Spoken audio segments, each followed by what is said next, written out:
Today, let's embark on a journey through the seas of history to uncover the mysteries of the East India Company.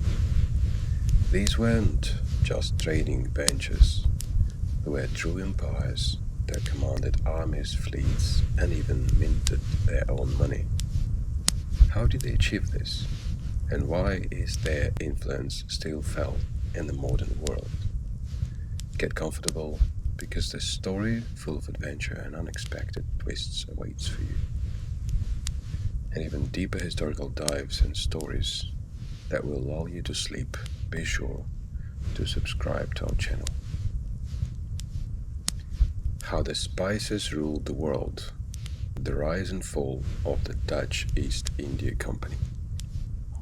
Chapter 1. What are East India Companies?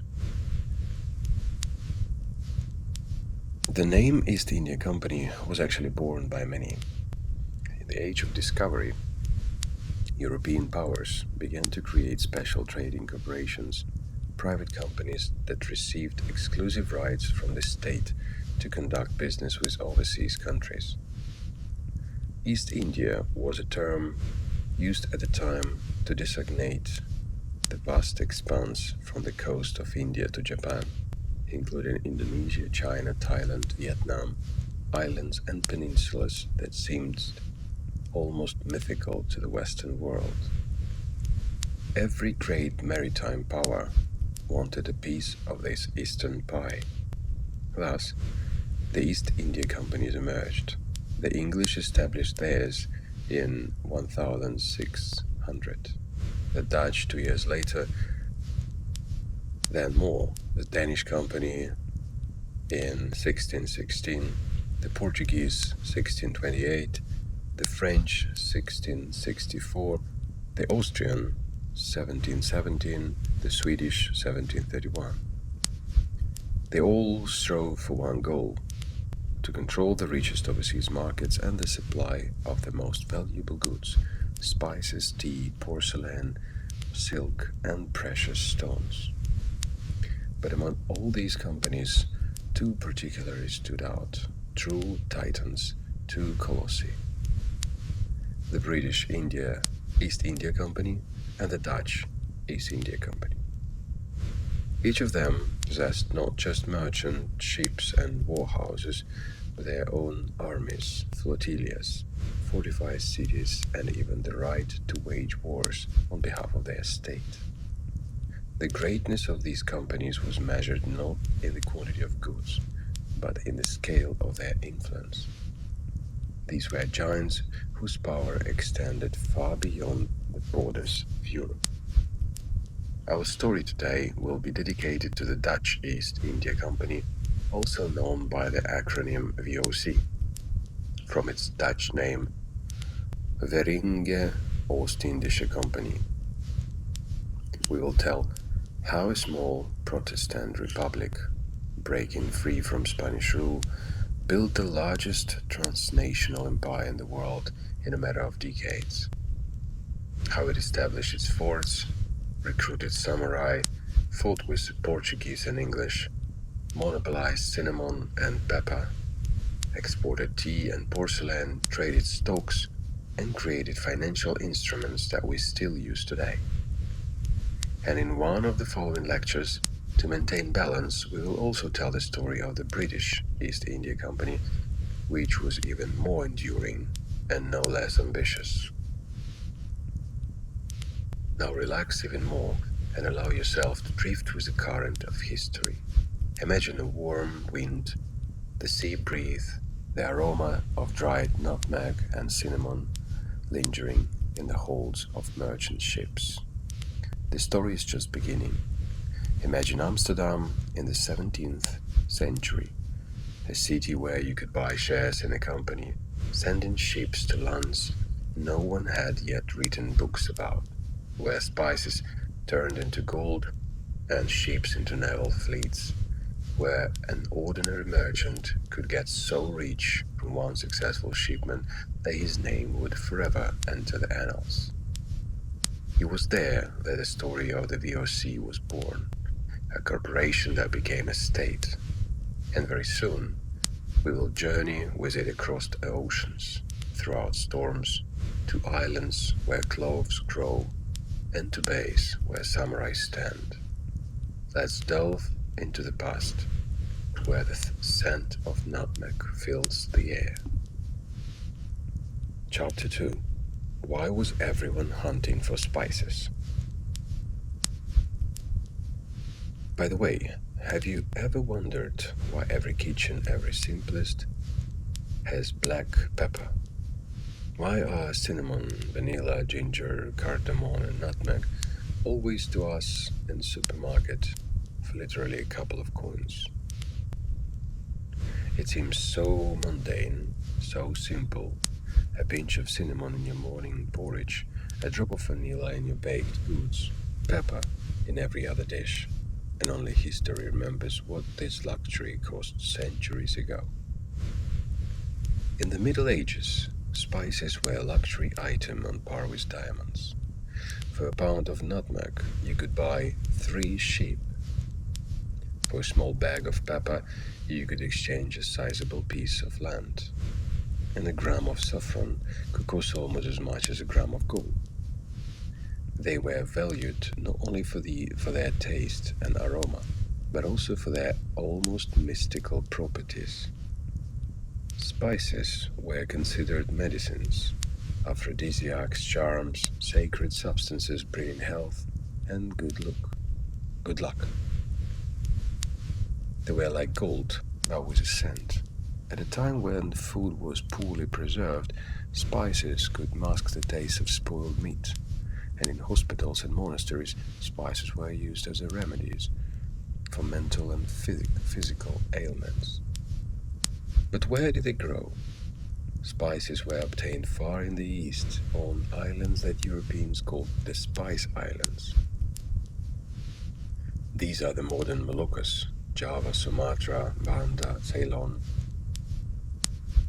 All of this is Southeast Asia, the very East Indies, where the ships of trading companies aspired to go. Obtaining spices was a long, complex, and literally deadly business. One expedition could last a year and end in death from a storm, disease, or pirate attack. Only 1 out of 3 ships would return, and even then, it was so profitable that people would mortgage their homes and pool family capital to finance a voyage to the East Indies. Because if a ship returned, it would return with gold, only packed in bags of pepper. Imagine distant islands, hot sun, humid jungles, and in the forest cinnamon grows, with nutmeg trees nearby. Everything smells so bright and sweet that your head spins. This was a land where every tree has a treasure chest, and Europeans wanted all of it at any cost. But spices were just the beginning. The Dutch East India Company, like the English sister, was not limited to just the spice trade. Gradually, it became to explore everything that could be sold, from silk to tea to porcelain and opium. Yes, opium. That word still has a special connotation. Originally a medicine, later a means of control. The British made it the main export to China, but the Dutch also played a role. Opium-like spices became a political, commercial, and strategic tool. Later, it would lead to the Opium Wars, the fall of Qing dynasty, and tragic pages in Asian history. But that's a completely different story. Today we talk about a time when the whole world seemed vast and full of mysteries. And spices were so valuable that cities were burned, marriages were concluded, people were killed, and entire empires were created for their sake.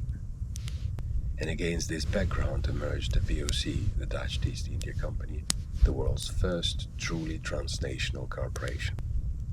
A company with an army, a fleet, its own currency, flag, and diplomats. So powerful that it could declare war or sign a peace treaty on behalf of their state. So rich that by some estimates At the peak of its influence, it would be worth over $7 trillion today. Even the largest modern corporations such as Apple, Amazon, pale in comparison. But more on that later.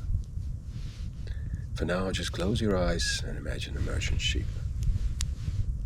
It's sailing on a warm sea with bags of pepper and clothes in its holds. Sailors full of hope in their cabins, and on the horizon, the East Indies, a land of wealth and death, of gold and spices. The story is just the beginning. Chapter 3: The Portuguese, Malacca, and the start of the race. In every great story, there is a gateway, a place where routes begin, winds converge, and interests collide. For the history of spices, that gateway was Malacca, a small city on the coast of the Strait of Malacca, located in modern-day Malaysia. Modest by European standards, but absolutely key to the fate of all Asian trade. To understand why it was so, imagine a map. The Strait of Malacca is a narrow sea passage between the Malay Peninsula and the island of Sumatra, Indonesia. All trading ships sailing between India and China passes through it. This means that anyone who wanted to control the spice route had to control Malacca. This city essentially became a cork in the bottle, both commercially and geographically. But let's start a little earlier. The spices we talked about grew far from here, on the so-called Spice Islands, Banda, Ternate, Tidore, Java, Ceylon. There nutmeg and cinnamon and cloves were harvested. Then the spices were brought to Malacca, the main port of the region. There, Arab and Indian merchants bought them, loaded them onto caravans, also transported them through a chain of trading posts deep into Asia and then to Europe. This was a long chain, and everyone who held at least one link in it earned untold riches. Just think, according to Chronicles estimates, spices changed hands 12 times on their way from Southeast Asia to the European table, and each subsequent seller sold for more. Therefore, even a gram of merchandise, especially valuable ones like saffron and nutmeg, became a true treasure. The city of Malacca became the natural center of attraction for all who wanted to participate in this business, and thus an arena for endless struggle. On the shore, ships of Arabs, Chinese, Javanese, and Indians constantly stood, all waiting for a favorable wind, because maritime trade of those times depended not on engines but on monsoons, seasonal winds that blew with astonishing regularity. While the monsoon blew in one direction, merchants set off. When the wind changed, they returned. Malacca became the place where traders waited out the season, replenished their supplies, repaired ships, and negotiated and quarreled and intrigued. And at the beginning of the 16th century, new players entered this boiling trading point, the Portuguese. In 1511, a fleet equipped in Lisbon approached Malacca. They realized that capturing the source of spices itself was too dangerous and distant, but controlling their circulation was well within their power. Malacca was the logical choice. The Portuguese attacked and captured the city, establishing a fortress on the site of the old trading post. Thus began European control over the spice trade. This was the turning point. Previously, spices were traded by Muslims and Indians, and only crumbs from their table remained for Europeans. Now Europe directly entered Asian trade and quickly realized this is gold in packets. The Portuguese began to build factories along the entire coast, in India, Sri Lanka, Africa, and Moluccas. They gained control over the route, and it was there they who began to dictate terms. For almost 84 years, Portugal maintained a monopoly on spice supplies to Europe. It was during this time that it transformed into a maritime empire. Lisbon became rich, the elite prospered, cinnamon and in amples was sold in the streets, and nutmeg became a symbol of wealth. But as often happens, growth was followed by stagnation. The Portuguese jealousy guarded their maps, hired only their own people, and kept the entire market secret. They refused to share navigation technologies and trained their navigators in secret.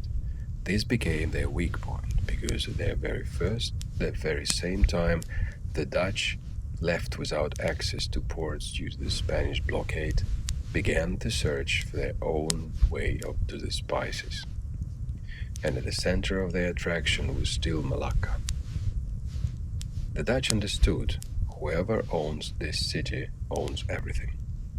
And to get there, they first had to understand the routes, get maps, assemble a fleet, and most importantly, learn to survive in this ocean of opportunities and deadly storms.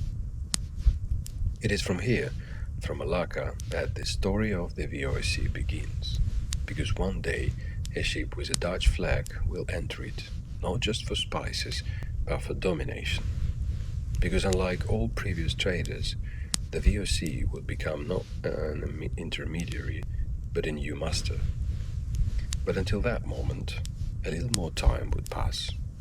And now, imagine the morning in the port, the humid air, the aromas of pepper, curry, sweet smoke, cinnamon, the hum of hundreds and dozens of languages, ships at anchor, and in those holds, the fate of future empires is already hiding.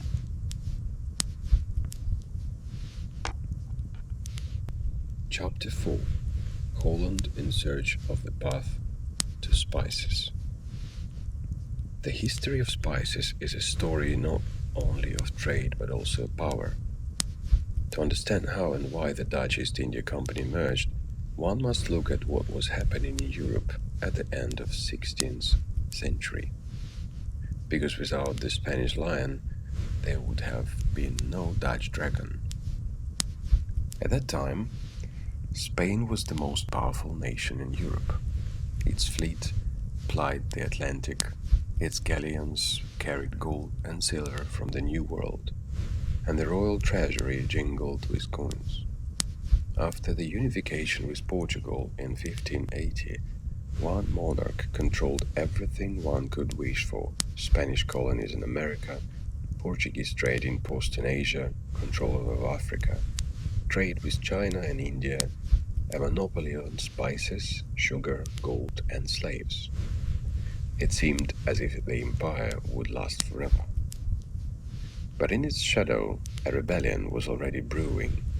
The Netherlands, which were part of the Spanish crown, grew increasingly wary of this situation. The Spanish crown interfered in their internal affairs, imposed Catholicism in Protestant cities, levied taxes, and prohibited free trade. All this against the background of the cultural and religious independence of the Dutch gradually began to escalate into alienation. The alliance of Spain with Portugal hit the Netherlands particularly hard. From that moment on, the Portuguese colonies, the main source of spices, fell under Spanish control. This meant that all the ports where the Dutch could previously go for goods were closed. Moreover, the Spanish fleet began to sink. Dutch ships harassed captains and blocked sea routes. The Dutch were literally squeezed out of the spice market. This was not just an economic crisis, it was a war for survival. Dutch merchants found themselves cut off from the main source of wealth, the East Indies, and without the spice trade, the Dutch economy could not exist. In response to 80 years' war for independence began. The struggle of the Netherlands against Spanish rule. The Dutch didn't give up. They not only revolted, but also began to seek alternative routes. If they couldn't buy spices from the Portuguese, they had to reach them directly. If old maps were secret, they had to steal them. If they couldn't hire a navigator, they had to train their own. This was the beginning of an era when a small but persistent country decided to stand against a giant empire. And it was at this very moment that a special type of Dutch merchant was born. Not just a trader, but a scout, a navigator, an entrepreneur, and a pirate, all rolled in one. The first expeditions to the East Indies were desperate. People sailed into the unknown with stolen or forged maps, across stormy seas, without the certainty of returning. Many of them were killed, drowned, and betrayed. But those who returned brought with them ships filled with spices and with them hope. The Dutch began to act. They equipped ships, bought information, bribed. And in 1596, the first expedition reached the island of Java. There, amidst the greenery and humid air, they saw paradise. Cinnamon and cloves grew everywhere. All that for which wars were fought, here it was simply plucked from the trees. They founded a factory and the first Dutch trading post in East Indies. This was an event.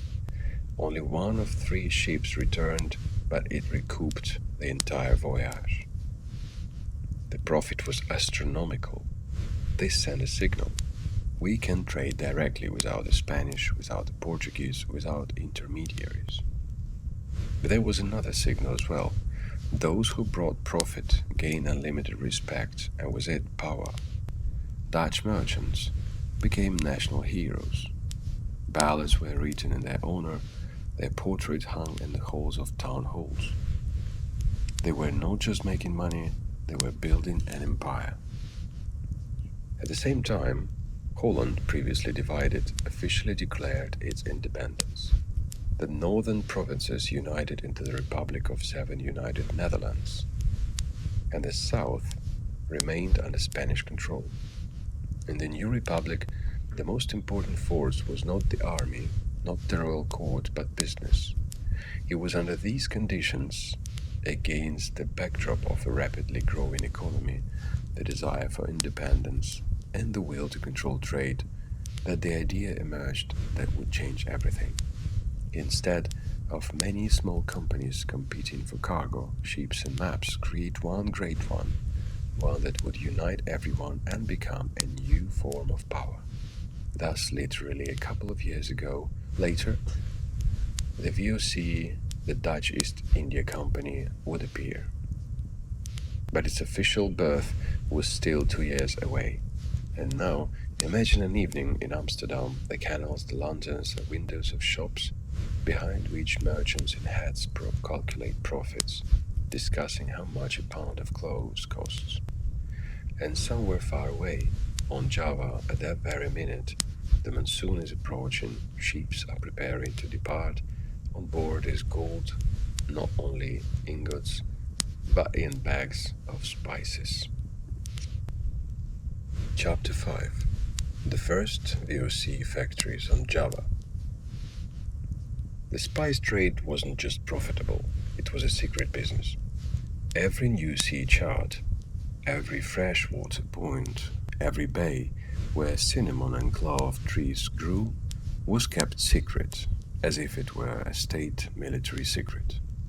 And indeed, in 17th century, it was a military secret because spices equaled gold, and whoever knew the path to their source held the key to untold riches.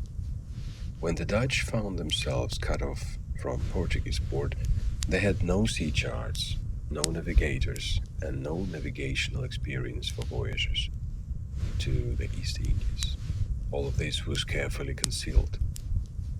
The Portuguese guarded their maps with maniac obsession.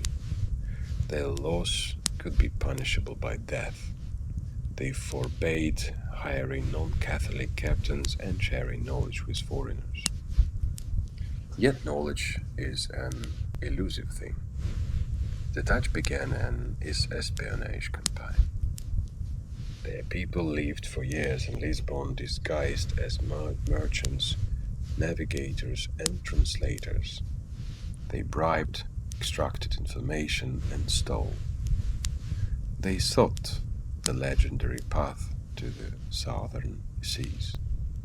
According to one story, plausible through unproven, disgruntled Jesuits themselves, dissatisfied with their Portuguese patrons, sold a set of maps to the Dutch. If this is indeed a legend, it is a beautiful one. In any case, one man changed everything: Cornelis de Houtman. This man didn't just obtain information, he assembled an expedition. In 1595, his fleet of 4 ships set sail for the East Indies. This was the first true Dutch attempt to break through to the Spice Islands. The sailors suffered from diseases, died of thirst, and mutinied. 2 ships sank, 1 disappeared, but 1 returned, bringing with it so much nutmeg, pepper, and cloves that the cargo sold for an incredible profit. This marked the beginning of a new era. And although de Houtman himself was later eaten by natives during one of his expeditions, his name remained in the annals as the man who opened the way to Java. And so, from the late 1590s, Dutch ships began to regularly depart for the East Indies. They established the first factory in the Sultanate of Bantam on Java. Spices literally grew everywhere there. The humid air, warm climate, and fertile soil, everything was favorable. Merchants bought bags of spices and sent them back to Amsterdam. As before, usually only 1 of 3 ships returned, but even that one brought such profit that it covered the cost of the entire fleet. Thus, a new economy of risk and super profit emerged. It was like a lottery, but one where winning brought not only money but also status, influence, and sometimes power on a scale comparable to royalty. It was during these years that real competition at sea began. The Portuguese and Dutch sank each other, captured ships, and burned warehouses. This was a war, but without fronts. If today's competition is about discounts and advertising, then back then it was about cannons, sabers, and hanged captains. Yet the Dutch pressed forward. They managed to establish themselves not only in Indonesia, but also to look further towards Japan. In 1600, one of the first expeditions set off there, and on board was a navigator named William Adams, an Englishman hired by the Dutch for his maritime knowledge. He was the man who would turn the Japanese perception of Europe upside down and become the first European samurai. But more on him later, in a separate chapter. For now, all attention was focused on Java. Warehouses were built there, agreements were made with local sultans, and payments were made with goods and weapons. The Dutch understood the main thing. If you want to trade, first establish yourself, build a factory, bribe the ruler, protect yourself with cannons. And in these conditions, it became clear many competing Dutch companies among themselves were inefficient. They hindered each other, drove down prices, and lost ships. And then the idea emerged to unite all efforts, to create one large organization that would deal exclusively with trade in the East Indies, with state support, with a fleet, army, its own laws, and if necessary, its own currency. Thus, on the horizon, the VOC, Verenigde Oost-Indische Company, that is the Dutch East India Company, began to take shape. But 2 more years remained until his official birth. And now, imagine an evening over Java, torches burning in the merchant's shop camps, bags of cinnamon neatly stacked in the hold, stars overhead, and navigators by the light of a lantern rechecking the maps, the very ones for which they spied, killed, and lost ships. They are looking for a path, and the path has already been found. Chapter 6: Japan and the Island of Dejima. History sometimes loves to take unexpected turns. It seems that everything is going according to plan. Peaceful trade, spices a fleet at ports. But suddenly, an English sailor appears on the scene. His ship is driven to the shores of Japan, and the random navigator becomes a samurai. This is not a figment of imagination or a myth. It's a story of William Adams. It all began in 1600, when a Dutch trading expedition, equipped to find new markets in Asia, reached the shores of Japan. It was one of those bold attempts when 5 ships, laden with hopes, goods, and sailors, set off into the unknown, guided only by the wind, stars, and fragmented rumors. On one of these ships, as a navigator, sailed William Adams, an Englishman hired by the Dutch for his knowledge of maritime affairs. The ship sailed along the coast for a long time. Some of them perished, others went off course. The remaining ship, exhausted, with a sick crew and almost no supplies, drifted to the Japanese shore. The sailors were arrested. The Europeans looked strange, spoke a foreign language, carried suspicious goods, and, in the opinion of local officials, could well have been pirates or spies. They were taken to Osaka, the residence of the powerful shogun Tokugawa Ieyasu. From this moment, Adam's amazing story begins. He was interrogated. The Portuguese, who already had influence in Japan, actively began to slander the Dutch and English, claiming they were pirates, invaders, spreaders of Christianity, and a threat to Japanese stability. But Adams spoke reasonably. He talked about trade, about science, about nautical instruments. He didn't try to baptize Japanese, and he didn't try to lie. His judiciousness pleased Tokugawa. Gradually, step by step, the navigator became the shogun's advisor, and then even a samurai. Yes, a European samurai with a title, a house, a wife, and children. He could not return to Europe, he simply wasn't allowed to leave.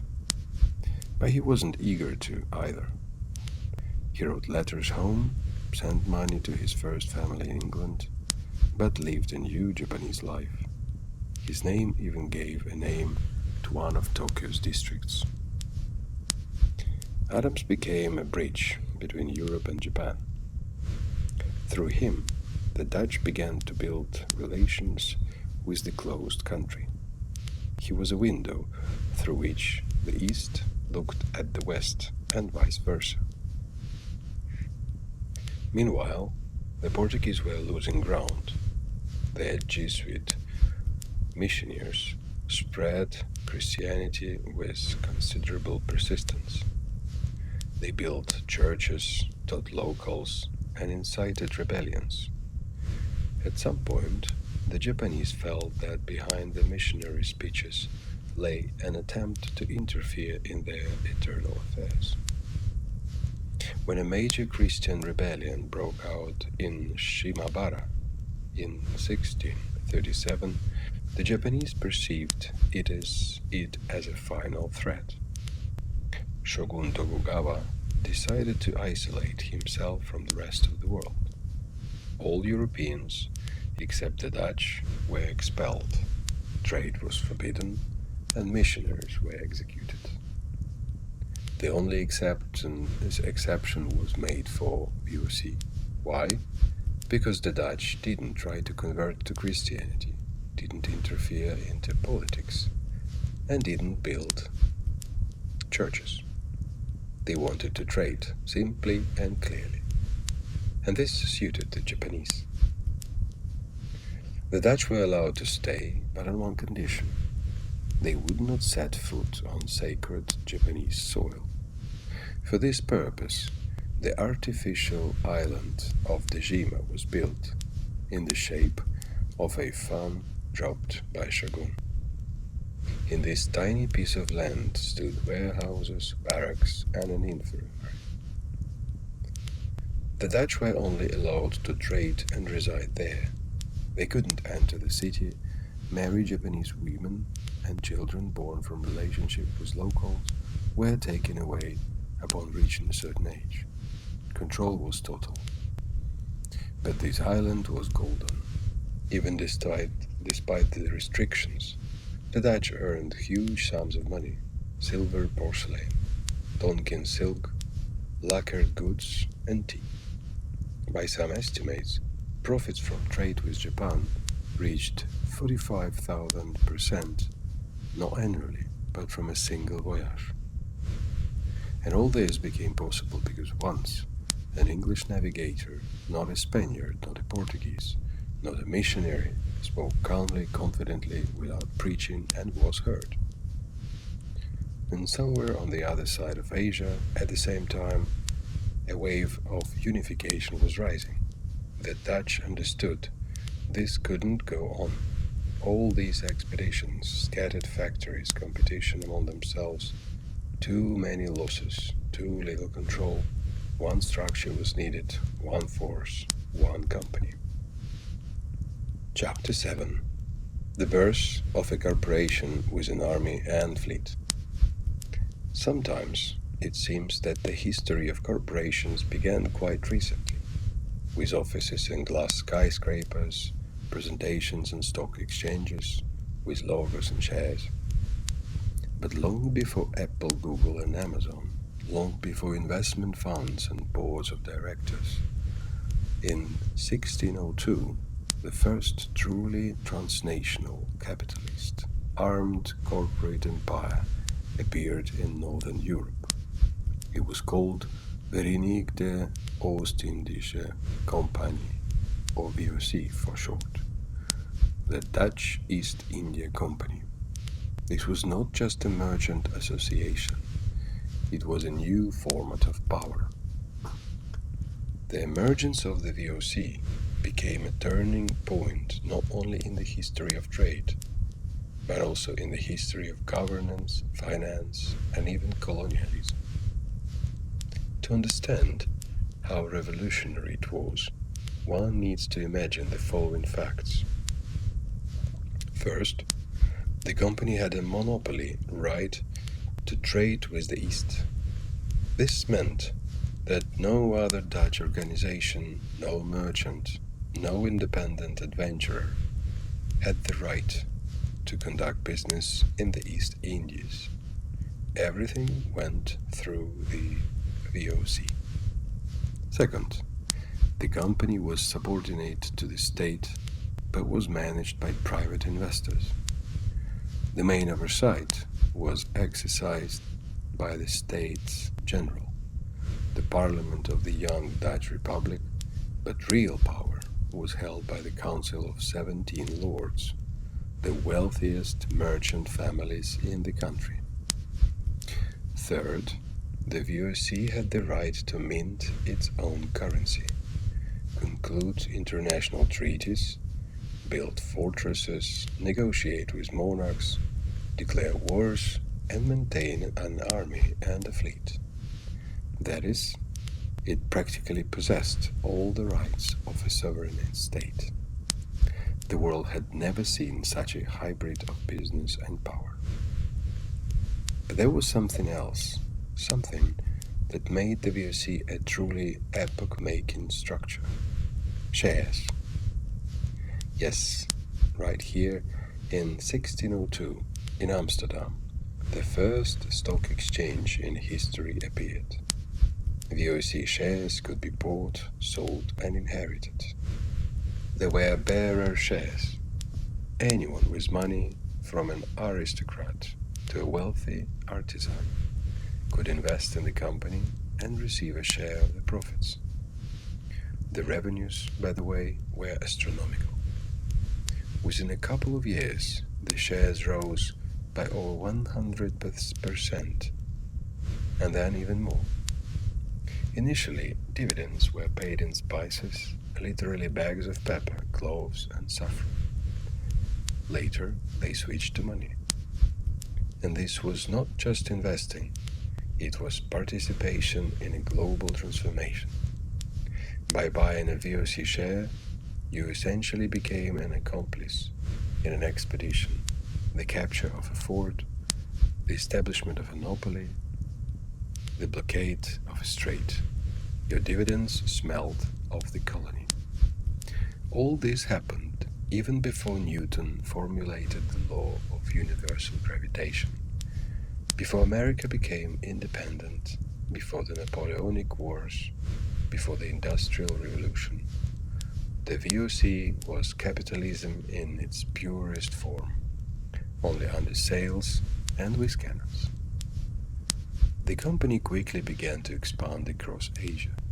Its ships sailed to China, Japan, Ceylon, to the coast of India, and to the islands of Indonesia. They established factories, forts, garrisons, and if someone refused to trade, an army arrived. A private army.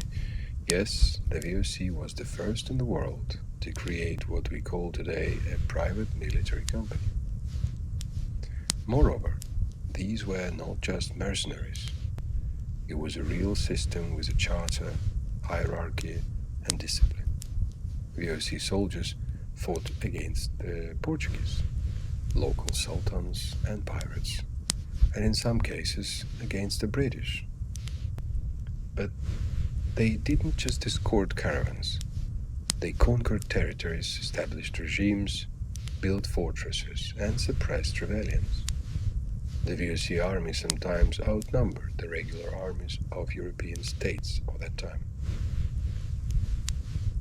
The company fleet was also impressive. In various years, the VOC fleet numbered up to 150 merchant ships and up to 40 warships. It was an entire maritime world, a flotilla cruising between ports, transporting spices, silver, slaves, porcelain, tea, textiles, and weapons. And at the center of all this was the logo, the world's first corporate logo, which was printed on merchandise boxes, ship flags, and documents. A simple, clear letter V intertwined with O and C. To this day, it looks concise and modern. Even in this, the VOC was ahead of its time.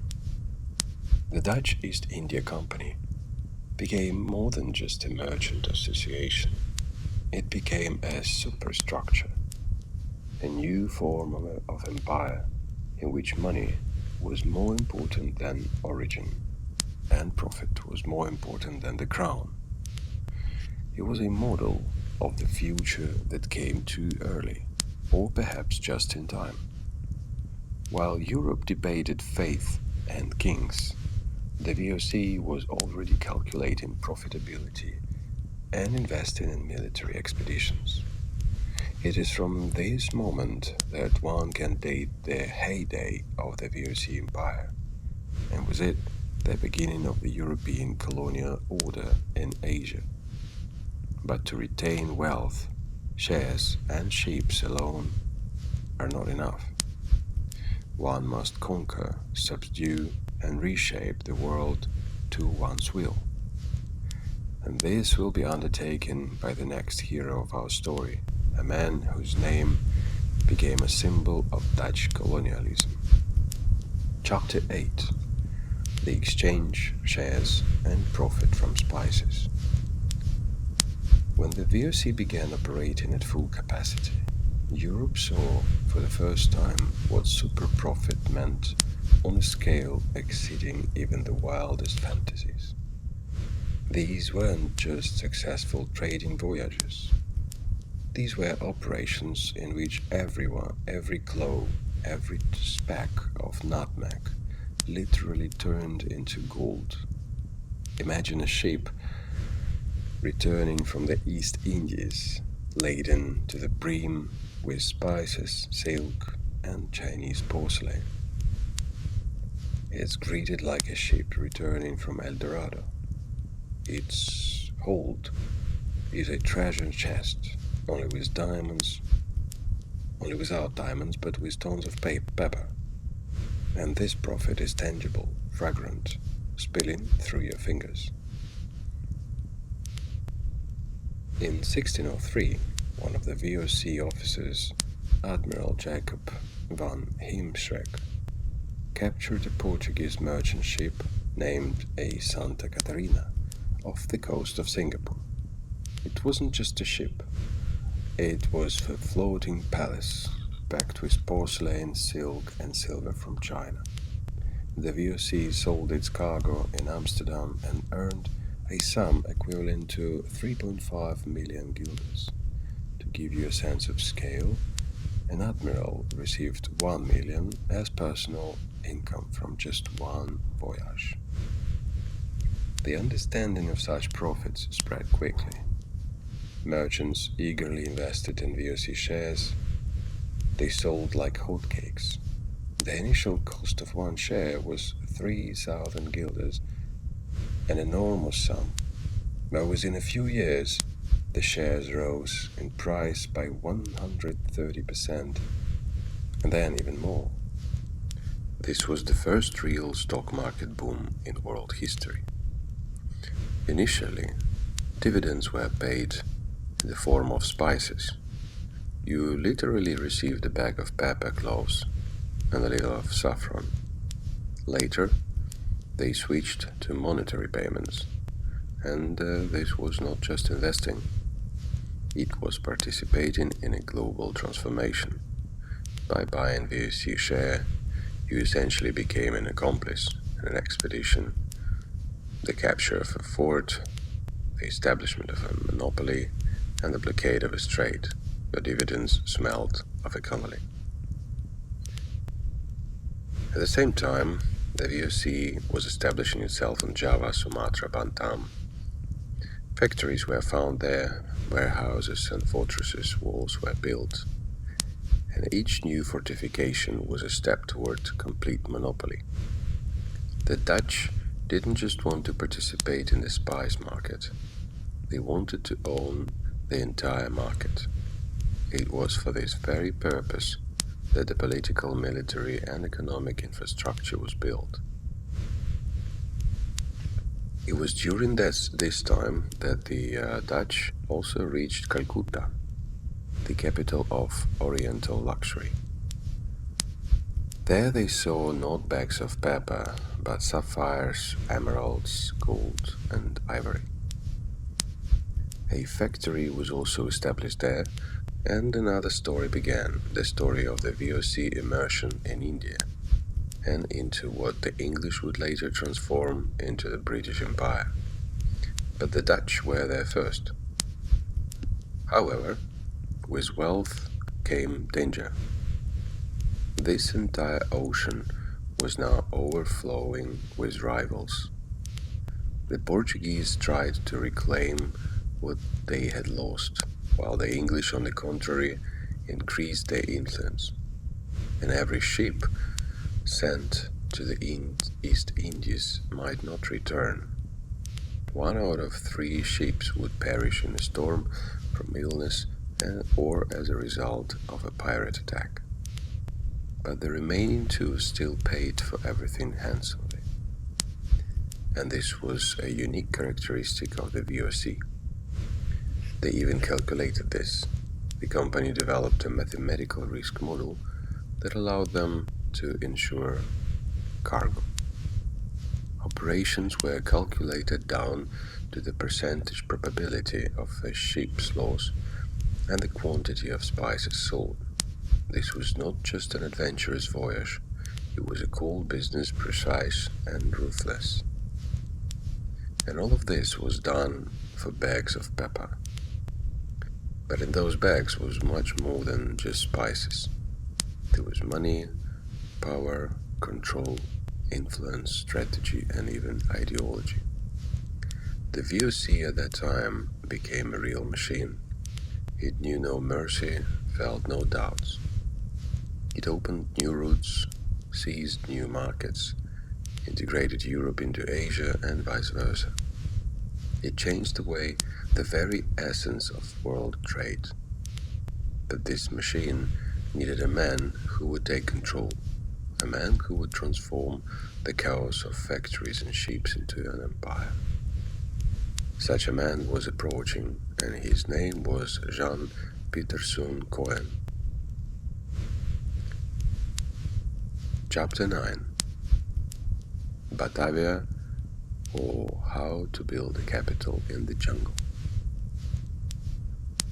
If the VOC was an empire, then it needed a capital, not a temporary factory, not a fort with a flag on the tower, not a tent with bags of pepper, but a real center of power, administration, trade, and logistics.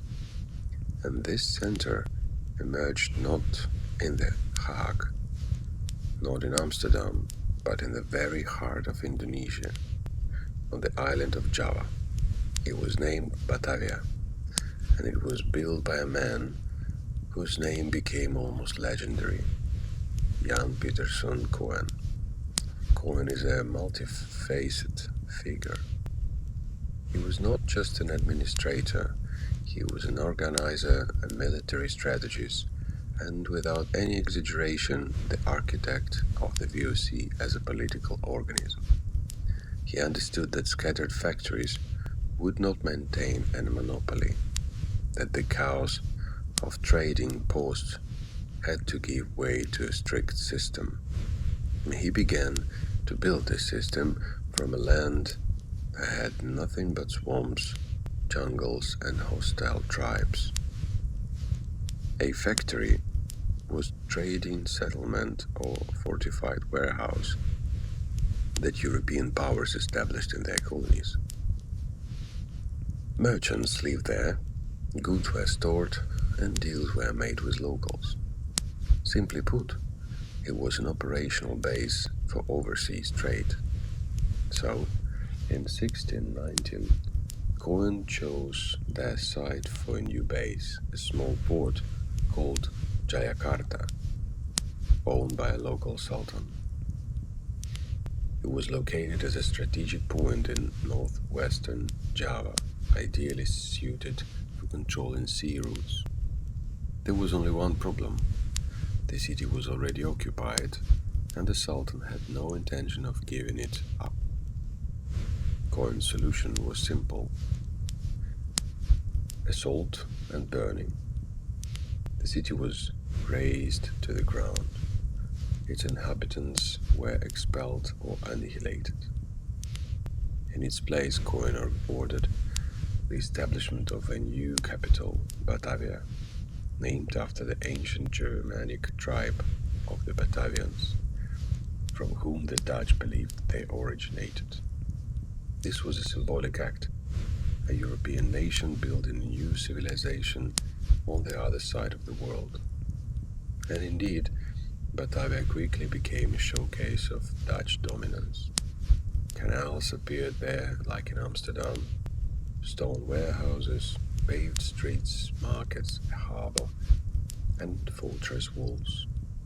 The city was divided into districts, one for the Dutch, another for Chinese merchants, a third for slaves. Everything was strictly ordered, clear, geometric, just like the entire VOC system. Batavia housed the Governor General, the highest VOC official in Asia. Here, orders were written, deals were concluded, and disobedient individuals were tried. Batavia became the heart of the corporation, the place from which all Asian operations were managed, from Ceylon to Japan, from India to Banda. The beauty of the city was built on blood. To create Batavia, it was necessary not only to win, but also to hold. Locals rebelled, nature resisted, swamps reluctantly yielded land, and malaria claimed hundreds of lives. Slaves were brought by the thousands from Africa, Madagascar, and Borneo. Batavia shone, but beneath its cobblestones lay the bones of thousands of people whose names no one remembered. Cohen, nevertheless, continued the work. He subjugated neighboring cities, established diplomatic relations with the Japanese, and eliminated competition in the region. His approach was simple. If an agreement could be reached, great. If not, they would come with cannons. He did not believe in long-term alliances, but believed in the power of fear and control. And it worked. Under his leadership, the VOC reached new heights. The sums passing through Batavia amounted to millions of guilders. Ships arrived and departed weekly. From here, caravans of porcelain, silk, tea, opium, coffee, and tobacco were sent. Batavia became a logistical marvel of the 17th century, a global distribution center connecting east and west. And yet, it was a ghost town, a scarred city. Beneath its polished surface lay fear, death, and strict segregation by race, religion, and origin. The Dutch lived separately, the Chinese separately, the locals even further apart. Slaves were not allowed on the streets after sunset, and punishment for rebellion or escape were barbaric. This was an order built on hierarchy and discipline. Nevertheless, Batavia functioned, and as long as it lived, so did the VOC. Because without this capital, without its harbor, its warehouse, its treasury, everything else would have crumbled. It was here that the corporation reached its maturity. And meanwhile the sun rose over the city, reflecting in the canals built in the image of Amsterdam. Ships hummed in the harbor, dividends grew, and it seemed that nothing could shake this colonial machine. But even a perfect system falters, especially when it comes to people, especially when profit is more important than consciousness. Chapter 10: Spices and Cannons, the Banda Islands Massacre. Monopoly, a word that sounds dry and encyclopedic. But behind it lies thousands of bodies, rivers of blood, and cities that have vanished from the face of the earth. The Dutch India Company, having reached maturity, decided to cement its position not merely through markets or treaties, but through complete control. Control over the very sources of spices. And the first item on that list was the Banda Archipelago. The Banda Islands are the few tiny dots on the map, lost in the Malacca Sea. They are minuscule, but it was here at the time that 100% of the world's nutmeg grew. No other region could offer this pungent, oily, intoxicating fruit. If you held Banda, you held the entire global nutmeg market. But the Dutch understood this. Initially, the VOC tried to act civilly. Representatives of the company negotiated with local rajas, concluded treaties, and agreed on exclusive supplies.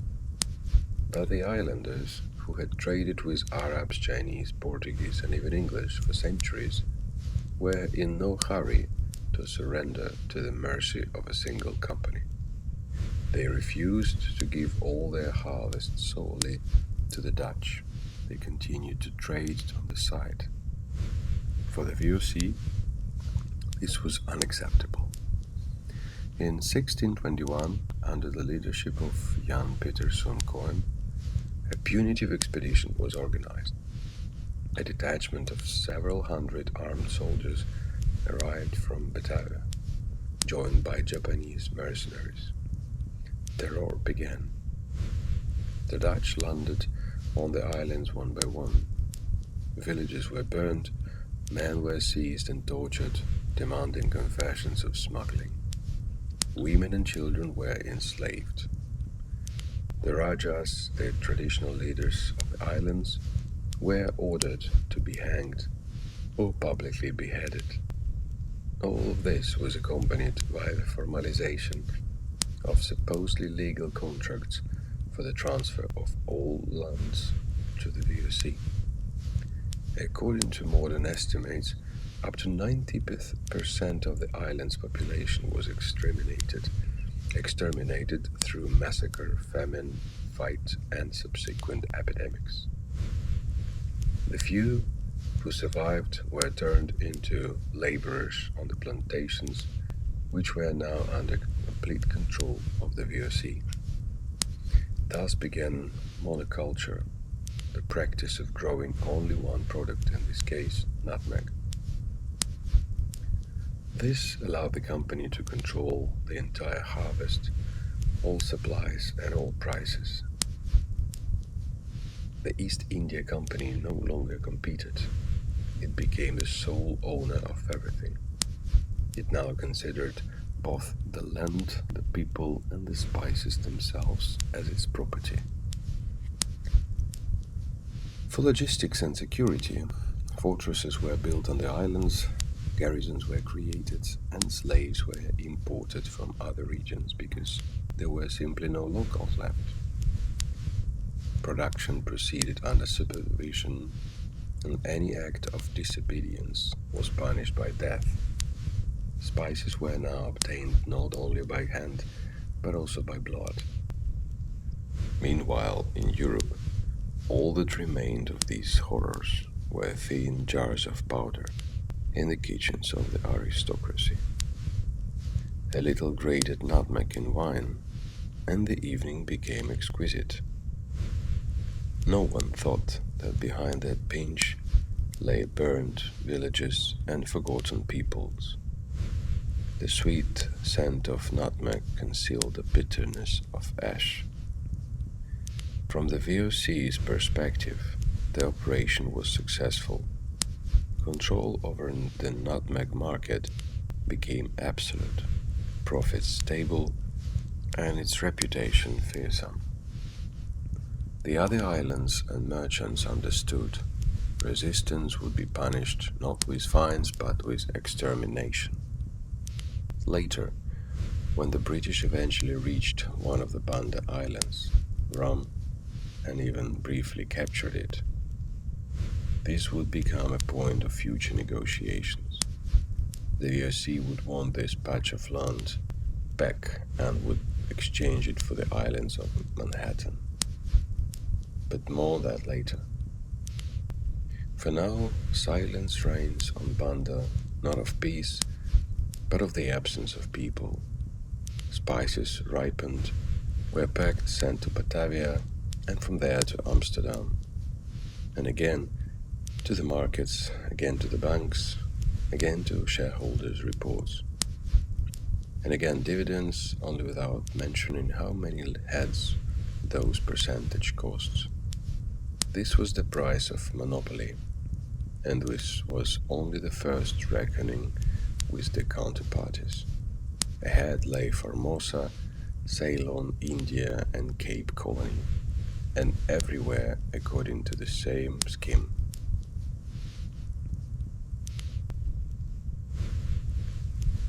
Chapter 11. East, West, and a Drop of Blood.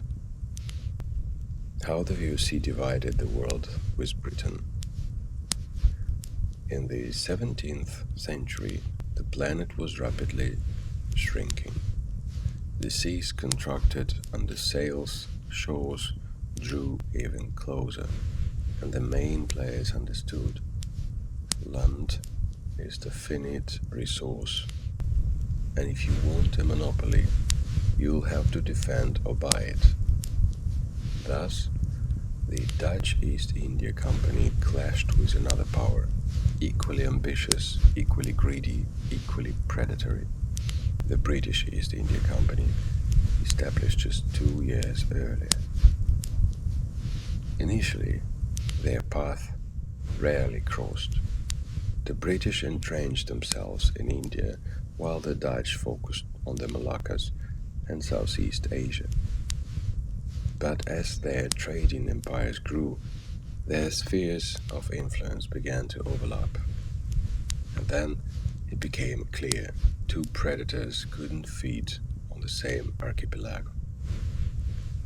The situation became particularly tense on the aforementioned Banda Islands, where in 1616 the English occupied the island of Ran, a tiny dot where the richest nutmeg plantation stood.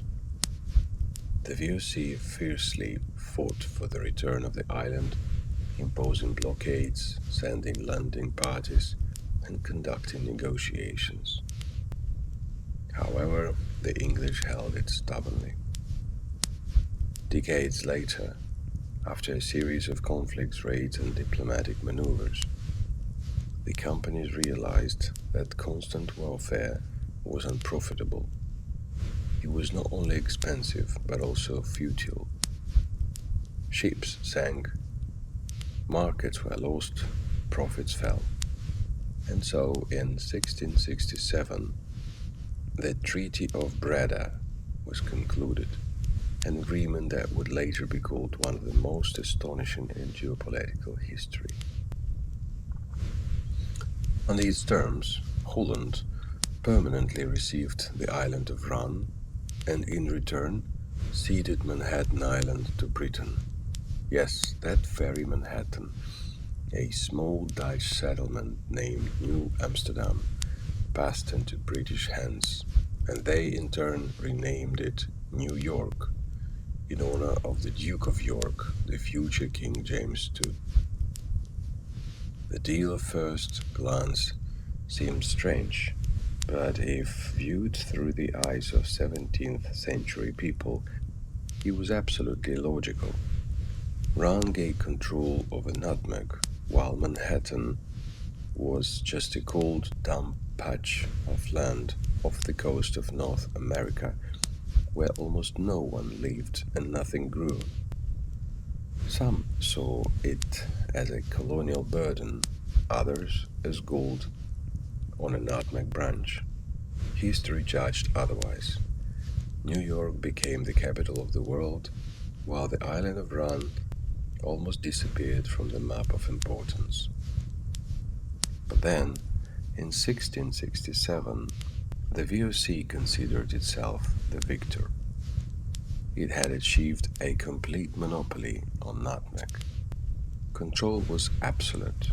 The spice brought tens of thousands of percent in profit, shares soared, and stock exchanges rejoiced. In parallel, the Dutch signed another important agreement with the English on mutual non-interference in their zones of influence. India went to the British, the East Indies to the VOC.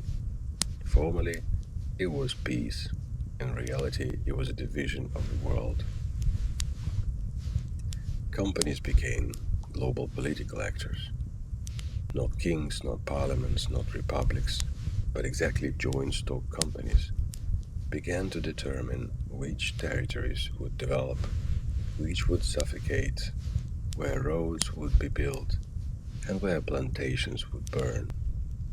This was a new era, an era of corporate imperialism. But behind this peaceful agreement, as always, lay blood. Because to own an island, one had not just to sign a treaty, but to hold it, to subdue the locals, to destroy competitors, bribe chiefs, to bring slaves. And both companies, the VOC and the British, did this with the same cold bloodness. They did not build temples, they didn't bring religion, they didn't read manifestos. They built factories, flotillas, and warehouses. And instead of sacred scriptures, they carried barrels of gunpowder and stack of contracts. This was the colonial world, built not on ideas, but on goods, percentages, balance sheets, and logistics. In the next chapter, we'll look into the shadows of this dominance, to the island of Formosa, where the VOC tried to build a new model of governance and encountered unexpected resistance. Chapter 12: Taiwan, which did not yield. Sometimes, even the most powerful structure, even the most calculating empire suffers defeat. Not because of enemies, but because of calamities, but simply because of the world refuses to submit completely.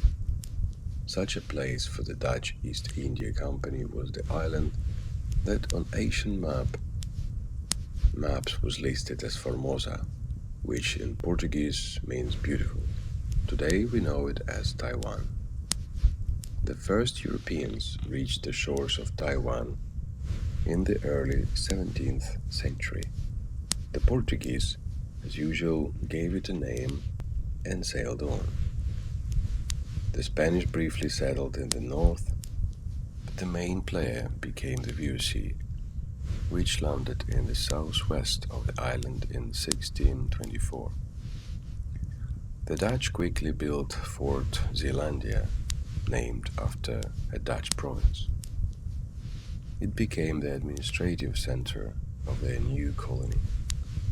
The idea was simple. Taiwan was a strategic point between China, Japan, and the Philippines. A convenient harbor, fertile lands, potential trade with the mainland. But there was one nuance: the local tribes, and another nuance: China. The Dutch, unwilling to repeat the full extent of Indonesian brutalities, decided to act cunningly. They began a missionary and educational program, hired local for the police, taught them to Dutch language, conducted village inventories, and imposed taxes. Taiwan became an experiment in colonization, not by bayonets, but by bureaucracy and cultural pressure. On paper, it looked good, in reality not so much. The tribes didn't want to pay, submit, pray, learn, or work for foreigners. The resistance wasn't frontal, but it slowly eroded the VOC structure from within. Assassinations of officials, escapes, and most importantly, economic instability. Revenues from the island were low, expenses constant. But the worst was yet to come. In 1661, a man landed on Taiwan who became a nightmare for the Dutch. Jan Changong, also known as Koxinga, a semi-legendary Chinese pirate, patriot, and military leader who declared war on the Manchu Qing dynasty, but decided to first capture the VOC based in Taiwan.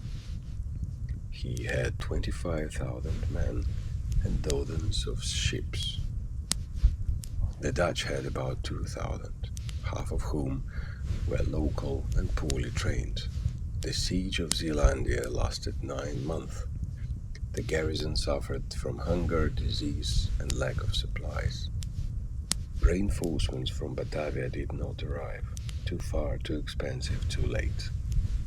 In 1662, after a grueling siege, the Dutch surrendered. This was the first major defeat of the VOC in Asia. Formosa ceased to be a colony. It never brought the company much money, did not become a logistics hub, and did not submit to either arms or bureaucracy. Chen Gong transformed Taiwan into his own state, albeit for several decades, and the VOC lost face. In Batavia there was a scandal. The Governor General was accused of incompetence, shareholders lost millions, and the reputation was undermined. But the most interesting thing is this: Formosa showed that even a giant, even a corporate behemoth, even the VOC could suffer defeat if it relied too heavily on schemes and underestimated the strength of local will. Taiwan was not Banda. Here it was not possible to wipe everyone out and start anew. Here was an enemy equal in strength and persistence. This was a crack in the hull of the ship on which the VOC sailed, unnoticed but ominous, showing that everything is subject to market and muskets. Loyalty cannot be bought everywhere, and not everyone can be intimidated. After Taiwan, the company continued to expand, but the shadow of this defeat already lay over future expeditions. In Ceylon, in India, in Bengal, they did not surrender, but their confidence was no longer the same, and history, as we know, does not forgive weakness, even temporary. Chapter 13: Ceylon and the cinnamon tax. If the island of Banda gave the VOC a monopoly on nutmeg, then the next step was cinnamon, another spice considered almost mystical in Europe. It was used not only in cooking, but also in medicine, perfumery, and religious rituals. It symbolized wealth, health, and power. And the source of the best cinnamon in the world is the island of Ceylon, now known as Sri Lanka. Initially, the VOC did not seriously claim the island. The Portuguese were already there, having established their forts and alliances with local rulers. But after expulsion of the Portuguese from the Moluccas, the Dutch realized Ceylon was the next logical step. They began to act cautiously, but methodically. First diplomacy, then forts, then the army. By 1658, the Portuguese were finally pushed out, and the island came under VOC control. And here began the spicy bureaucracy. The company didn't just station a harrison, it created a cinnamon tax system, almost the first fiscal model in history based on a plant. Every village, every collector, every cinnamon bush was accounted for, registered and controlled. The local population was obliged to submit a certain amount of bark per year.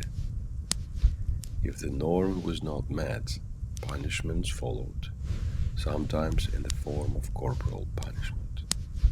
The plantations of themselves were supervised directly from Batavia. Cinnamon inspectors were introduced to check the quality, harvest times, and the conditions of the bushes. Production was organized on the principle of nothing superfluous, only the necessary quantity, the necessary variety, everything else was uprooted. This was monoculture in its ideal embodiment, and the VOC stripped tens of thousands of % in profits from it. Ceylon quickly became the company's second heart after Batavia. Supplies to Europe, the Middle East, and Africa passed through it.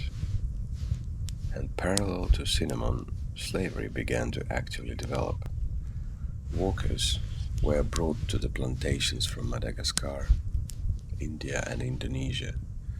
They were not taught to collect bark, they were simply lined up and forced. But surprisingly, the local Sinhalese proved to be a more complex partner than plants. They weren't tribes. They had their own culture, religion, and knowledge of the terrain. And despite their occupation, they constantly rebelled, attacked warehouses, and carried out sabotage. The kingdom of Kandy, located in the mountains, especially resisted and was never fully subdued by either the Portuguese or the VOC. Periodically, the Dutch would conduct campaigns against Kandy, sign temporary agreements, retreat, and return. This was a simmering war in which no one definitely won. But in the VOC accounting books, everything looked stable. Supplies were coming in, profits were flowing, spices were loaded into barrels. Ceylon became another example of how the VOC was able to integrate a territory into its corporate culture without necessarily owning it completely. They didn't try to convert locals to Christianity or build European cities. They simply took the goods and sent them on. Everything else was an expense, especially human lives. Cinnamon from Ceylon was supplied to Europe under strict control. It was packaged, weighed, and sold at auctions. Each batch had its own stamp, its own number. It was commodity almost equivalent to currency. At the same time, the VOC actively propagated in Europe, created an image of exotic distant lands where valiant merchants civilized wild peoples. In reality, everything came down to a scheme: take, export, sell, divide. And cinnamon, with its delicate scent and thin bark, became a symbol of this duplicity of colonialism, a spicy wrapper for a system built on coercion. But even cinnamon couldn't mask the main problem. The VOC had become too large, too expensive to manage, and too dependent on colonial wars. And as long as the spices flowed, everything worked. But as soon as they slowed down, the mechanism began to creak. Ceylon remained profitable but unstable. And then came other territories, even more dangerous and unpredictable. Chapter 14: Tajima, Japan's window to Europe. In the 17th century, Japan entered a special era of its history, the Edo period, governed by the Tokugawa shogunate. It was an era of stability, order, and isolation. Japan almost completely closed its borders, prohibiting foreigners from entering and Japanese from leaving. Violations were punishable by death. The entire outside world became a dangerous virus for the Japanese, one that needed to be kept under control. Nevertheless, they were willing to let something in, especially if it brought profit. Therefore, in 1641, the only European nation allowed to trade with Japan was not the Portuguese, but precisely the Dutch from the VOC. Why? It was simple. The VOC agreed to play by Japanese rules. No missionaries, no cross, no claims on souls. Only goods, only business relations. and Japan appreciated this cold respect for its borders. The Dutch were settled on the artificial island of Dejima, approximately 120 meters long and 70 meters wide, in the harbor of Nagasaki. It was a trading cage with gates, guards, and a bridge leading to the mainland. The Dutch were not allowed to go outside, not allowed to bring women, and required to observe Japanese customs. They were inspected, monitored, and interrogated. It was trade under total control. But in return, the VOC gained a monopoly on the entire Japanese market.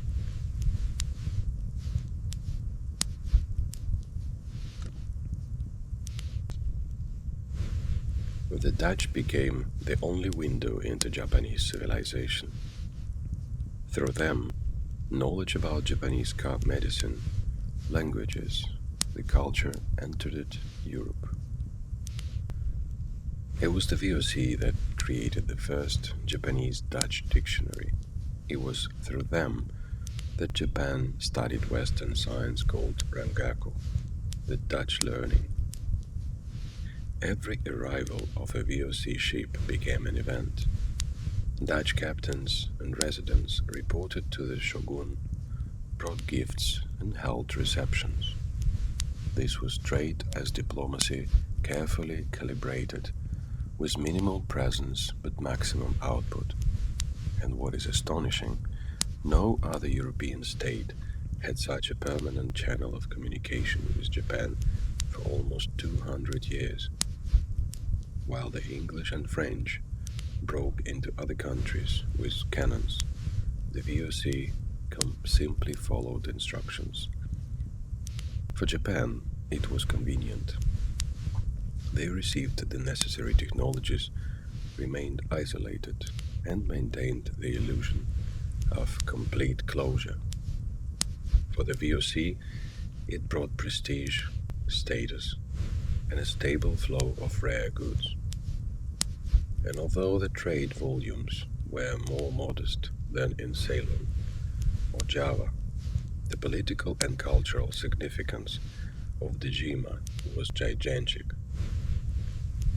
The Dutch proved that they could not only be conquerors, but also quiet observers if the situation demanded it. This unique balance held until the mid-19th century, when the Americans arrived and opened Japan by force.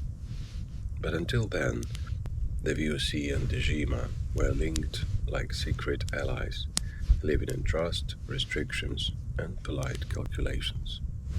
This was an unusual chapter of colonialism, where there was no shooting or slaughter, where they simply sat on a small island and waited, but they waited with profit. Chapter 15: Bengal and the failure in India. India is often associated with the British, and rightly so. The British East India Company firmly established itself on the subcontinent, turning it into the heart of its colonial empire. But before Britain finally captured Bengal, other flags had already touched its shores, and among them the flag of the VOC. The Dutch East India Company came to India with the same goal it had in Indonesia: to obtain goods, build factories, organize logistics, and extract profits. But if Java and Ceylon, they had to clear jungles and subdue tribes. In India, everything was different. Here, empires already existed. There were complex political alliances, extensive trade networks, and players who knew the price of any agreement. The VOC's first presence in India began in the Bengal region, which was then part of the Mughal Empire. It was a storehouse of textiles, indigo, rice, opium, and salt. Bengali cotton, thin, light, almost transparent, like a spider web, was especially famous. In Europe, it became a luxurious commodity.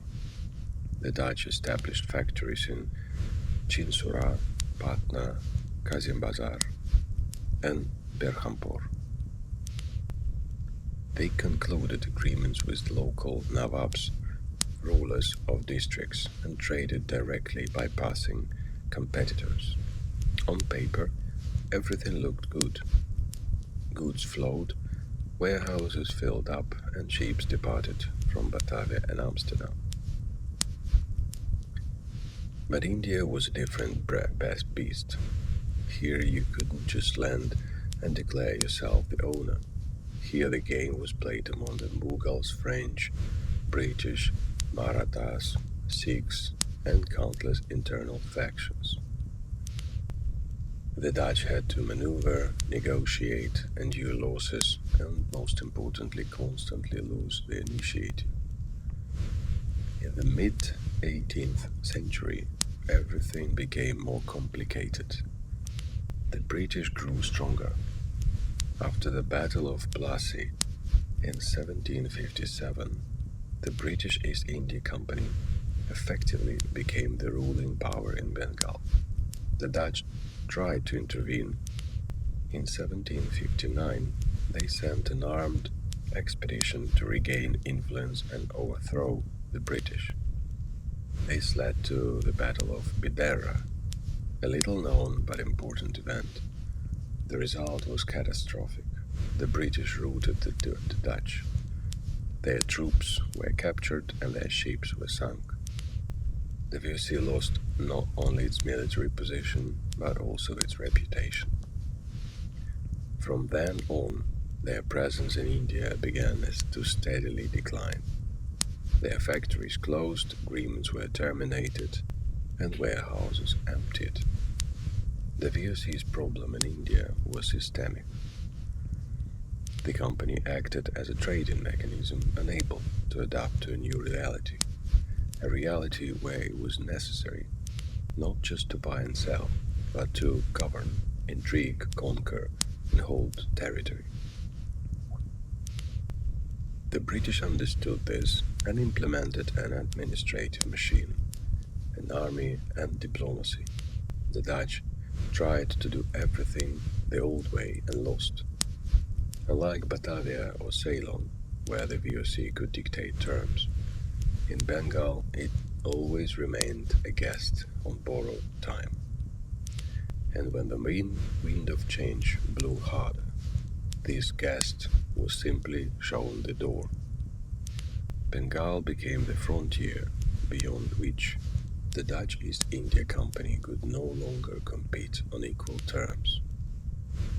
It did not disappear, but became secondary, and this was the beginning of the end.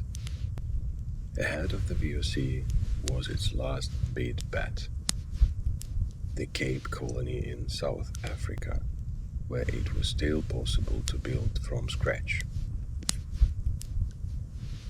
Chapter 16. The VOC's last bet, the Cape Colony. At the southern tip of Africa, where the Atlantic meets the Indian Ocean, lies the Cape of Good Hope. The VOC ships traveling from Europe to the East Indies. This place was not just a geographical marker, it was a moment of truth. Here it was decided whether they would reach spices, gold, and glory, or end up feeding the sharks. The journey was long, difficult, and exhausting. Therefore, at some point, the corporation needed a reliable staging post. Thus, the Cape Colony emerged. In 1652, the Dutch sailor Jan van Riebeek, on behalf of the VOC, established a factory in the bay near the Cape. The area was harsh but promising. Fertile soil, fresh water, a convenient harbor, and most importantly, the opportunity to create what had long been lost in Asia, a territory that could be developed from scratch. without competitors, without old agreements and resistance from major empires. The Cape Colony was initially conceived as a logistical hub, a place where ships could replenish water supplies, undergo repairs, and wait out storms. But gradually it became something more. Boer farmers, predominantly from Holland, but also from Germany and France, began to settle there. They raised livestock, grew grapes, and built houses in the Dutch style. Within a few decades, a new world emerged on the edge of Africa, a colony with European laws, language, and customs. But there was also a dark side. The local peoples, the Khoikhoi, San, and Totentots, found themselves in a situation familiar from other regions. They were displaced, enslaved, and turned into laborers. As in the East Indies, the VOC didn't shy away from using slave labor. Moreover, slaves were brought not only from Africa, but also from India, Indonesia, and even Madagascar. The Cape Colony quickly transformed into an ethically diverse but deeply hierarchical system. The Dutch at the top, everyone else at the bottom. The company itself profited from the trade in wine, meats, hides, and sheep resurfacing. Kaapstad, modern-day Cape Town, became a strategic hub, somewhat like a gas station for the VOC empire. But even despite the importance of this colony, it could not save the company from the general crisis. While the Cape Colony developed, the VOC lost influence in Asia.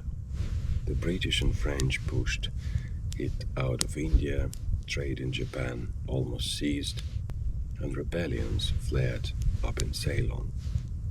Management became increasingly inefficient and corruption ate away at the remnants of discipline. Even giants can crawl and fall, especially if their structure is built on resource extraction rather than adaptation. The Cape Colony would endure for a long time, first under VOC control, then transferred to the British, and later becoming the cradle of the wide population of South Africa. But for the VOC, it remained the final attempt to fix everything, a gamble on a reboot, a beginning that could not stop the end. Today's Cape Town grew precisely from this VOC outpost, a city where Europe, Africa, and Asia intersected. It began with a small fortification at the Cape, a history etched in geography. Chapter 17: Opium, the company's shadow commodity. When one speaks of the Dutch East India Company, the imagination conjures up holds full of nutmeg, cinnamon, and pepper. But there is another commodity, dark, quiet, taboo, that brought the company stable income and left far more long-lasting consequences. We are talking about opium. The VOC began trading opium practically from its inception. Opium was cultivated in India, especially in the regions of Bengal and Bihar, where the climate allowed for stable harvests. Initially, it was intended for medicinal purposes, but it quickly became clear the demand for it was much wider and much more dangerous. China became the key market. Contrary to modern stereotypes, the first major supplier of opium to China was not the British, but precisely the Dutch. The VOC sold Indian opium to Chinese intermediaries, who then distributed it within the country. This was a contraband market, officially prohibited by imperial decree, but flourishing under the cover of officials, traders, and pirates. Opium brought immediate and sustained profits. It was light in weight, concentrated in value, did not spoil in transit, and caused physical addiction, meaning stable demand. For the VOC, it was an ideal commodity during periods when spice supplies declined or market prices fell. The company built a complex logistics system. Indian opium was transported to South China through trading centers in Malacca, Batavia, and Formosa. Unmarked vessels were used, and deals were conducted through dummy agents. All of this allowed the VOC to maintain the facade of a respectable trading society without publicizing what was actually loaded into the holds. Interestingly, the Dutch themselves never made opium a central commodity. It was more an insurance buffer, a means of financing other operations. But at the same time, it had a disproportionately large impact on the VOC economy and moral perception in the eyes of some peoples, especially the Chinese. Later, in the 19th century, when the British East India Company would make opium its main export to China, the Opium Wars would begin. The Qing dynasty would fall and China would be dismembered. But the first scars on the body of Celestial Empire were left by the VOC. In Holland itself, they preferred to remain silent about the opium trade. It wasn't included in engravings of ships, wasn't mentioned in poems about spices, and did not appear in reports for shareholders. But in drafts, in cargo documents, in secret instructions, opium was there. It was transported, it was sold, it was counted on. Historians today evaluate the scale of this trade as moderate, but regular and stable. Opium became an economical glue, allowing the VOC to maintain its fleet, finance garrisons, and cover losses from spice crop failures or unsuccessful trading missions. And like much in the history of the VOC, this commodity became a symbol of ambivalence. The corporation, considered the pinnacle of rationality, civilization, and commercial genius, ran one of the first organized international drug trafficking schemes, long before cartels and underground syndicates. And it was this quiet, unnoticed trade that perhaps was one of the reasons why the Chinese later chose to close themselves off from the entire West, and the name European merchant became synonymous with not with trust, but with poisoning. Chapter 18. The demise of the VOC and its legacy in history. At some point, it seems as if the machine will run forever, that profits will flow endlessly, that spices will never run out, ships won't sink, officials won't become corrupt, and shareholders won't revolt. But history laughs at these expectations, because any empire, no matter how rational, sooner or later faces the costs of growth. The Dutch India Company became the wealthiest corporation in human history by the end of the 18th century. Its assets, when converted to modern currency, were valued in tens of trillions of dollars. It was the world's first structure to combine colonialism, trade, diplomacy, military force, and the stock exchange into a single system. The VOC was not just a corporation, it was a state without a nation. However, from the late 18th century onwards, the mechanism began to falter. Firstly, management. A network of dozens of factories, colonies, garrisons, and ports required a huge administrative apparatus. The further its territory stretched, the more time it took to make decisions, and the more corruption flourished. Local officials turned into rulers, pursuing personal gain. Secondly, competition. The British East India Company became increasingly aggressive and successful. France, Denmark, Spain, and Portugal all tried to seize the initiative. China and Japan tightened trade conditions. Indian markets fell under British control. The VOC lost share after share. Thirdly, profit. Spices were no longer a rarity. Nutmeg, cinnamon, pepper all became readily available commodities. And when a commodity ceases to be luxury, it ceases to be super profitable. Prices fell, and maintaining the colonies became more expensive than the profits they yielded. The VOC was no longer earning, it was surviving. By the early 19th century, the situation became critical. The company held on only by its old authority and financial injections from the mother country. Debts accumulated, shareholders were dissatisfied, and society was changing. The age of enlightenment did not favor semi-military monopolies acting like a pirate fleet under an accountant's flag. In 1799, the VOC was officially dissolved. All its assets, debts, possessions, and documents were transferred to the state, the Batavian Republic created in the French-occupied Netherlands.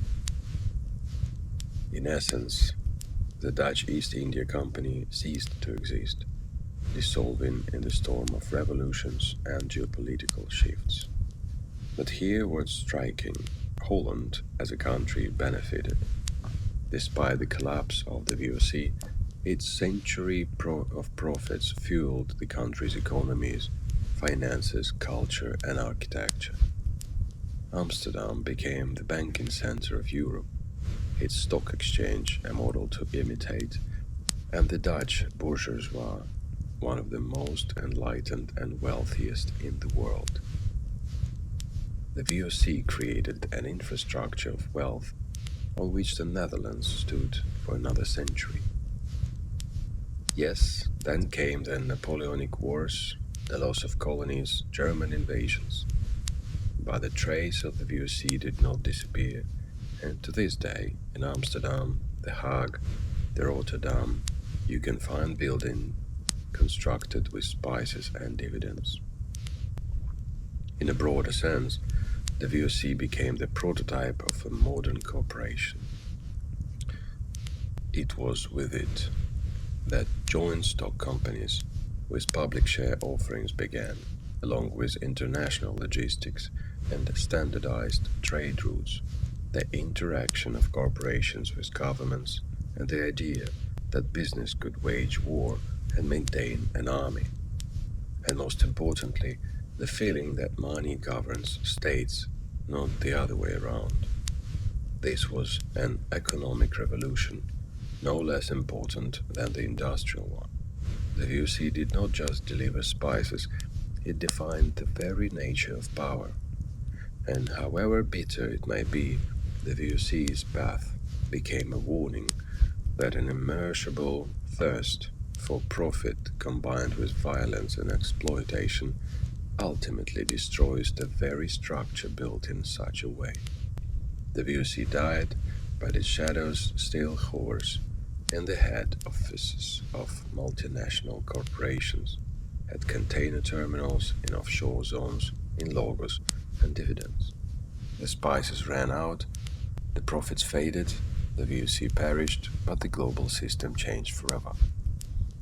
Thank you for joining me on this journey, following the footsteps of the most powerful trading empire of the past. In another lecture, we will definitely tell you about its eternal competitor, the British-based India company, and how it swallowed not only spices but entire peoples. Thank you for your attention. Subscribe to the channel, give us a like, and share with friends to delve into the world of knowledge and mysteries together. See you next time.